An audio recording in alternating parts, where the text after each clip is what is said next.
Hi, this is Sue Jackson of the Book by Book blog, and I'm here today with one last reading wrap-up video from 2023.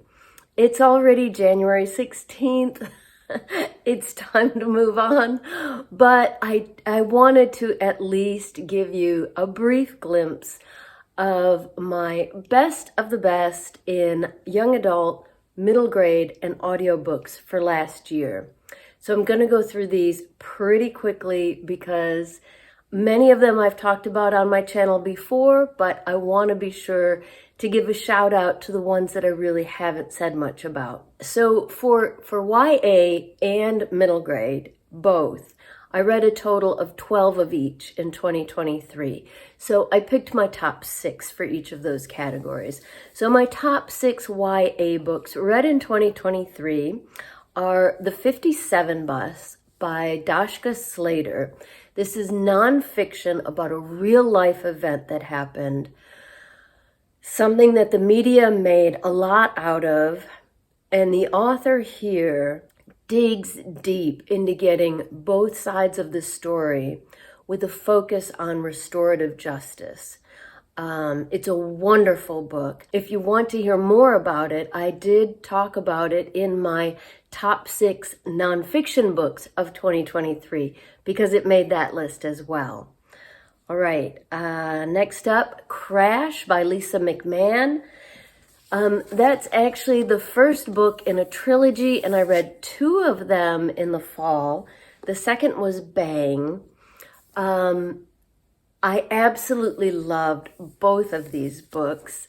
Lisa McMahon is a favorite YA author of mine. She always does like paranormal thrillers. And in this case, Crash, I decided I had to pick one for the list, but honestly, they go together. In Crash, a teenage girl in Chicago begins seeing these horrible visions of a truck ramming into the front of a restaurant and the restaurant exploding. And I think it was like 8 or 9 body bags in the snow. So she keeps seeing these visions and she recognizes the restaurant. One of her classmates' families owns it. So that is the setup. Are her visions real? Is this something that's really going to happen? What can she do about it? But besides it being this really fascinating paranormal stuff and a thriller, lots of action and suspense, Lisa McMahon always digs into emotional depth as well. And so there's a lot of that here. Her father is a hoarder. Her family has a long-standing feud with the family that runs the restaurant in her visions. There's a lot more going on in these novels than just the paranormal thriller. So highly recommend those and anything else by Lisa McMahon. Next up in my top 6 YA picks from 2023 is Dangerous Lies by Becca Fitzpatrick. I had read Fitzpatrick's novel, I think Hush or Hush Hush. I don't remember the exact name of it. Years and years and years ago. Yeah, Hush Hush. And I remembered that I really liked it, that she was a good writer. I don't think I ever read the rest of the series. So her name caught my eye, but also I was intrigued because this is about a teenage girl in witness protection. Fascinated by witness protection, or WITSEC, as those of us in the know say. I just really enjoyed this book. It's the last part especially is thriller. There's some suspense and mystery throughout. This girl had to be put into witness protection because she witnessed a drug dealer being killed in her own home. Her mother's a drug addict, so she's in rehab. And the main character here, who is now named Stella, has been sent from her home in Philadelphia to this small town in Nebraska. So there's a lot of great, again, emotional depth always appeals to me. There's a lot of that here. The sort of fish out of water, going from the big town, big city to the small town. but also her life has been crazy her entire life. Since she was a child, she's been the one caring for her mother. So here she's got a fake foster mother who's really an ex-cop. And it's all about her really finding out who she really is and finding a new life for herself. But as I said, there is plenty of thriller action, especially toward the end. And you're always worried that the people who are after her will find her. And besides that, it's got this great textured cover. I love that in a cover. See the raindrops? Yeah, you can actually feel them. So yeah, I like that. Dangerous Lies by Becca Fitzpatrick. I really loved the YA graphic memoir Layers by Penelope Bagu. This took a very unusual approach to a memoir. It's a coming-of-age memoir covering her childhood through young adulthood. She's from France, but she tells her story not in a linear manner, but through vignettes. And some of the vignettes go from, some of these finite stories go from when she was a child all the way to young adulthood, like the story of the kitten she got as a child, who she had until she was a young adult. Others like kind of dip in and out of different parts of her coming of age. Just really, really an intriguing way to tell her coming of age story. She's got some difficult topics here, but it's also funny. It just had everything going for it. And the drawings were great. It is graphic. So that's Layers by Penelope Bagu. My YA pick for Big Book Summer this year was Scythe by Neil Shusterman, another YA author I absolutely love, YA and middle grade. I've loved everything he's written. If you've never read the Unwind series, I highly recommend it. My whole family liked it. My son, my husband, and I all read it. My husband read this as soon as I finished it. It is a dystopian fantasy about kind of a future world where technology has gotten so great that people don't die, not from natural causes. And so certain people are named and trained as scythes, and their job is to kill people. The one at the heart of this story uses old actuary tables from life insurance to determine the typical ways that people used to die, and he takes his job very seriously. This book is about him training two new teenage apprentices, neither of whom wants this job.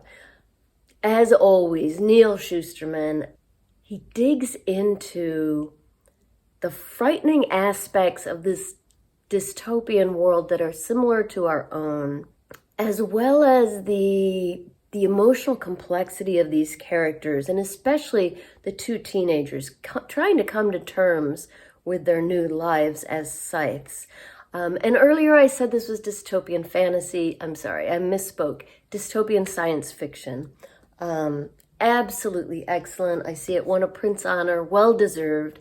I will definitely be reading the second book in this series for Big Book Summer 2024. And finally, a book I've talked a lot about in my wrap-ups. This is Our Place by Vitor Martin. This is set in Brazil. It's narrated by a house, but believe me, it's not gimmicky, it works. And it looks in on the house in 3 different decades, 2000, 2010, and 2020. And at each point in time, there's a different gay teenager living in the house with his or her family. Just fabulous. I listened to it on audio, which was excellent, and it really, it works. It was a wonderful book. It was my #1 YA novel of the year, and it also made my top 10 audiobooks list, so highly recommended. So those were my top 6 YA novels that I read or listened to in 2023. Next up, a quick run through my top 6 middle grade novels. The best ones, you've heard me talk a lot about this book. It was my #1 middle grade book of the year. It was a runner-up for best graphic novel of the year as well, Beowulf by Zach Weinersmith and Boulay. So clever, so funny, fabulous illustrations, fabulous text, mimicking the tone and the style and the story of the classic Beowulf, but with modern children. Just outstanding for kids and adults. Next up, Can You See Me by Libby Scott and Rebecca Westcott. This is a middle grade novel about a young girl who is autistic. And the great thing is that one of those co-authors, Libby Scott, is an autistic girl. She helped co-write the book when she was I think 11 or 12 years old. And it is about a girl her age. So it is very authentic. It really helps you understand the point of view of someone living with autism and a child trying to deal with the challenges of middle school and growing up while also being autistic. Just a fabulous book. I listened to it on audio during middle grade March. It was excellent. Next up, one that I think most people are familiar with, though it was new to me, Coraline by Neil Gaiman. I listened to this on audio during the RIP challenge in the fall. Loved it, as so many people before me have. It's just a wonderful book. Middle grade fantasy horror. But I mean, this is the way I like my horror for middle graders.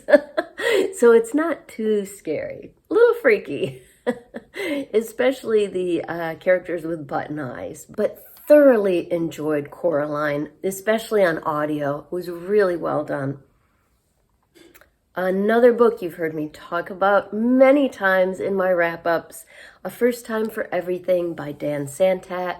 This was a middle grade graphic memoir. It was my #1 pick for graphic novels or memoirs of the year. It was also in my top 6 nonfiction books, and it certainly earned a place in the top 6 middle grade as well. It's the story of the author's trip to Europe with a school trip taken in the summer before high school began that changed his life. And the drawings are wonderful. The story is wonderful. He won the National Book Award for Young People's Literature in 2023, so well deserved. A couple you probably haven't heard me mention because I listened to these back in March, for middle grade March. Land of the Cranes by Ada Salazar. This was a wonderful story about a young girl living with her parents in an area of California that was the historic place that her people came from. But they are now considered Mexican. So they're living in the place of their ancestors, but they're considered illegal aliens. And when her father tries to, I think he tries to visit his brother who's being held in a detention center, he also gets detained. And then the girl and her mother are they're headed to the detention center to visit her father. They miss the exit, which is the last exit in the U.S., end up at the border, and they end up in a detention center for mothers and children. Chilling, absolutely chilling what this was like. But it's also, art is a very big theme in this book. And I listened to it on audio, and it was beautiful in audio. I think if I'm remembering correctly, there were parts that were in verse. So that was really good on audio. However, I think the print copy has drawings because this girl deals with what's going on by drawing pictures of it. Wonderful, wonderful story. Excellent on audio, but I imagine also excellent in print. And finally, Lines of Courage by Jennifer Nielsen. I always enjoy Nielsen's middle grade historical fiction. This one took place during World War I. That was something new for me. I have read so much about World War II and very little about World War I. And in this case, what the author did was she had a half dozen different young characters, teenagers and young adults, who are in different countries at the time the war begins. And the novel follows them throughout the years of the war. So the historical detail was fabulous. I learned so much, but also you get these sort of insights from these kids and teenagers who are living through it themselves. Some are in countries that were invaded. Some are in countries that were the invaders. One of the boys is turned into a child soldier by the Russians. Just, there is so much to this novel. Excellent, highly recommended.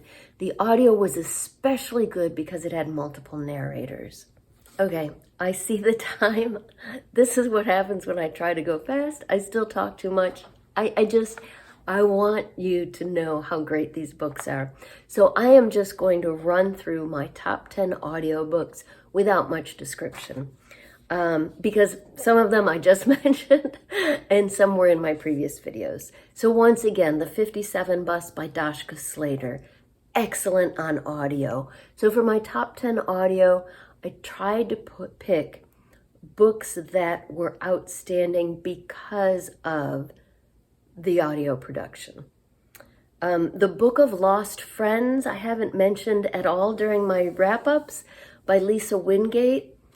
Outstanding historical fiction, 2 different narrators in 2 different time periods, set in Louisiana. One who's a former slave and one in sort of modern day, the 80s, I think. Outstanding book. And on audio, listening to the 2 different narrators was really excellent. Highly recommend that. Once again, Coraline by Neil Gaiman. Really well done audio production. My number 1 audiobook, and if I didn't have a rule for choosing different things for different categories, it would have been my number 1 novel of the year as well, Demon Copperhead by Barbara Kingsolver. Once again, if you have not yet read this amazing book, you must. It is just outstanding. I'm a longtime Barbara Kingsolver fan, and I think she's outdone herself. I think this is her best work ever. And on audio, it's a long book. It took me a month to listen to it, the whole month of January. And when I got to the end, I was sorry it was over. It is completely immersive. The narrator embodies the main character. It's got so much depth to it. It is hilariously laugh out loud funny. Also, not shying away from the dark stuff. Outstanding. You must read or listen to Demon Copperhead by Barbara Kingsolver. Another one I haven't mentioned in a long time, The House of Impossible Beauties by Joseph Cassara. I listened to this during Big Book Summer, and again, it was the audio version that really made it just make this top 10 list. It is the story, the true life story I found out after I was done. It's fictionalized, but it is based on real people in the 80s living in New York. A whole group of queer and trans characters in the 80s. So obviously the time of AIDS in New York. It goes from their childhood, and they all had horrible childhoods. They were not accepted by their families for the most part. They were often abused or abandoned.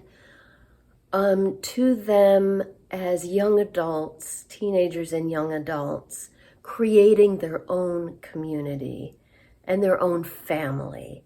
It is a heartwarming story. It's also heartbreaking. The audio features multiple narrators, which just makes it all the more powerful. How to Forget by Kate Mulgrew. You can check out my top 6 nonfiction picks for this one. It is a memoir by the famous actress about caring for her parents as they died, her father of cancer and her mother of Alzheimer's. Very, very powerful memoir, and it made the audio list because she reads it herself. Just outstanding on audio. You just feel like she's a good friend telling you her story. One of my last audiobooks of the year, How High We Go in the Dark by Sequoia Nagamatsu.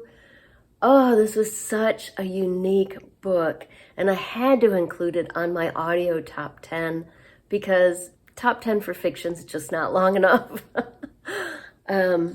This is a book it's a novel that tells its story through multiple short stories that are interrelated in small ways. And it's just amazing. It's about a near term, so it's science fiction, but it really is about the people. It's about humanity. It's looking at the near future when there is a pandemic that just decimates the world. Yes, a little close to home, but this is even more than that, which creates a whole new landscape where people are just constantly dealing for many years with nonstop death. So that sounds dark, but this is about the resiliency of humanity. And so it's very hopeful. It's very reassuring. It's certainly a better view of humanity than maybe we've seen in the actual news in the last few years. Highly recommend How High We Go in the Dark by Sequoia Nagamatsu. And again, it's got multiple narrators for each of the different characters, so it is really immersive. Lines of Courage by Jennifer Nielsen made my top list for middle grade and also for audio. The Secrets Between Us by Thridy Umrigar, another one that I wish had made my top 10 novels list, but it deserves a place here on top 10 audiobooks. Another one with split narrators, in this case 2, and listening to it on audio was outstanding. This is the follow-up novel to The Space Between Us, which was also outstanding. Definitely recommend that. And finally, This Is Our Place by Victor Martin. Again, you've heard me talk about that one before. Excellent on audio. Not as quick as I had hoped, but I hope I gave you some great ideas for your 2024 reading. All of these are worth a read. And please let me know in the comments down below, what were your favorite young adult or middle grade reads of last year, or your favorite audiobooks?